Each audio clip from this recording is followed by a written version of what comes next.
ബീഹാറിൽ വലിയ രീതിയിലുള്ള പ്രതീക്ഷ ഇടതുമുന്നണിക്ക് നൽകിക്കൊണ്ട് RJD അവർക്ക് പ്രധാനപ്പെട്ട 3 സീറ്റുകൾ നൽകിയിരിക്കുകയാണ്. അതായത് CPI-ML നേതാവായ ദിൻകർ ഭട്ടാചാര്യയുമായി നടത്തിയ ചർച്ചയിൽ പ്രധാനപ്പെട്ട 3 സീറ്റുകൾ അവർക്ക് കൊടുക്കണം എന്നുള്ളത് RJDയുടെ തീരുമാനം തന്നെയായിരുന്നു. നമുക്കറിയാം, ഇടതുപക്ഷത്തിന് വലിയ സ്വാധീനമുള്ള ഒട്ടനവധി മേഖലകൾ ഉള്ള സംസ്ഥാനം തന്നെയാണ് ബീഹാർ. കഴിഞ്ഞ നിയമസഭാ തെരഞ്ഞെടുപ്പിൽ ഇടതുപക്ഷത്തിൻ്റെതായിട്ടുള്ള വലിയ സംഭാവന ബീഹാറിൽ ഉണ്ടായിട്ടുണ്ട്. അത് തീർച്ചയായും ഇടതുപക്ഷത്തിൻ്റെ കരുത്ത് വർദ്ധിപ്പിച്ചു എന്ന് മാത്രമല്ല, അവിടെ നടക്കുന്ന പല പ്രക്ഷോഭ സമര പരിപാടികളിലും ഇടതുപക്ഷത്തിൻ്റെ സാന്നിധ്യം എന്തുകൊണ്ടും ഭരണമുന്നണിക്ക് വലിയ അസ്വസ്ഥതയായിരുന്നു. 6 ലോക്സഭാ സീറ്റുണ്ട്. അവിടെ കഴിഞ്ഞ തവണ BJP സ്ഥാനാർത്ഥിയായ രാജ്കുമാർ സിംഗ് ജയിച്ചത് 1,27,000 വോട്ടുകൾക്കാണെങ്കിൽ തൊട്ടടുത്ത് 4,19,195 വോട്ടുമായി CPI-MLന്റെ രാജു യാദവാണ് 2ാം സ്ഥാനത്തെത്തിയത് എന്നുള്ളത് നമ്മൾ എടുത്തു കാണേണ്ട ഒരു കാര്യമാണ്. 2014 രാജു യാദവിന് 1,00,000 വോട്ട് പോലും ലഭിക്കാതിരുന്ന ആ സ്ഥലത്തു നിന്നുമാണ് CPI-ML ഇത്രത്തോളം വളർന്നത്.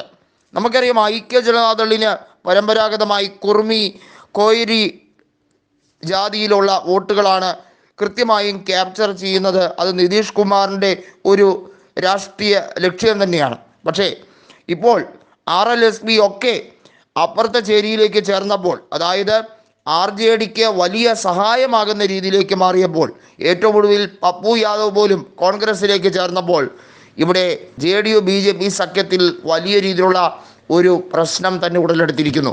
ഒന്നാമത്തെ കാര്യം, പശുപതി പാരസ് കേന്ദ്ര മന്ത്രിസ്ഥാനം രാജിവെച്ചതാണ്. ഹജിപൂർ ലോക്സഭാ സീറ്റ് പശുപതി പാരസിന് നൽകിയില്ല.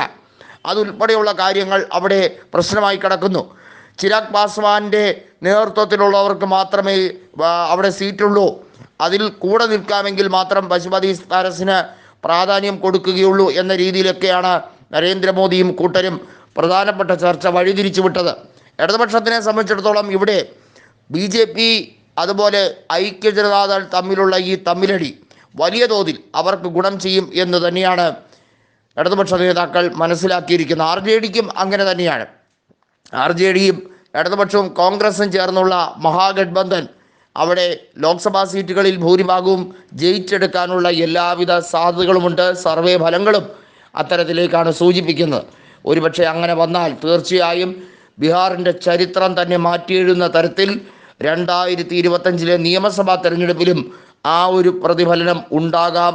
എല്ലാ വിധത്തിൽ അത് കഴിയുന്ന സാഹചര്യം ഒരുക്കി കൊടുക്കലായിരിക്കും ഇപ്പോഴത്തെ രാഷ്ട്രീയപരമായ പോരാട്ടത്തിലൂടെ നടക്കുന്നത് എന്ന് വിശദീകരണം എന്ന് നിരീക്ഷകർ പറയുന്നുണ്ട്.